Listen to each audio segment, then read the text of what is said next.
Hi అండి, అందరికీ నమస్తే. Welcome back to my channel స్ఫూర్తి లేటెస్ట్ కలెక్షన్స్. నేను మీ లక్ష్మిని. బ్యూటిఫుల్ సీజెడ్ హారం సెట్ అండి, semi bridal set.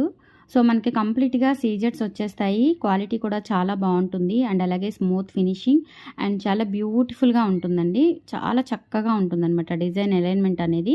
And ear rings వచ్చేసి మనకి పుష్ బ్యాక్ ఇయర్ రింగ్స్ వచ్చేస్తాయి, లైట్ వెయిట్ ఉంటాయి. సో కిడ్స్ అయినా, పెద్దవాళ్ళైనా, మిడిల్ ఏజ్ వాళ్ళైనా, కాలేజ్ పిల్లలైనా ఎవరైనా పెట్టుకోదగ్గ ఒక బ్యూటిఫుల్ సెమీ బ్రైడల్ సెట్ అనమాట. అంటే కొంచెం మనకి పార్టీ వేర్ లాగా ఉంటుంది, అలాగే మరీ హెవీగా టూ హెవీగా కాకుండా సింపుల్గా ఉంటుంది. అండ్ క్వాలిటీ కూడా చాలా బాగుంటుందండి. అండ్ మనకి లెంత్ వచ్చేసి లాంగ్ హారం లెంత్ చూస్తున్నట్లయితే మనకి నియర్లీ 28 ఇంచెస్ అబోవ్ వస్తుంది. విత్ బ్యాక్ చైన్స్ ఉంటాయి చక్కగా. సో నచ్చినట్లయితే ఆర్డర్స్ ఇప్పుడే ప్లేస్ చేసేసుకోండి. ప్రైస్ అయితే మనకి 1850 పడుతుందండి. యాక్చువల్గా ఇవి రీస్టాక్ అయ్యాయి. సో రీస్టాక్ అయినవి ఒక 5 సెట్స్ అయితే అవైలబుల్ ఉన్నాయండి. నచ్చినట్లయితే ఫాస్ట్గా బుక్ చేసేసుకోండి. స్క్రీన్ మీద వాట్సాప్ నెంబర్ ఉంటుంది. Price details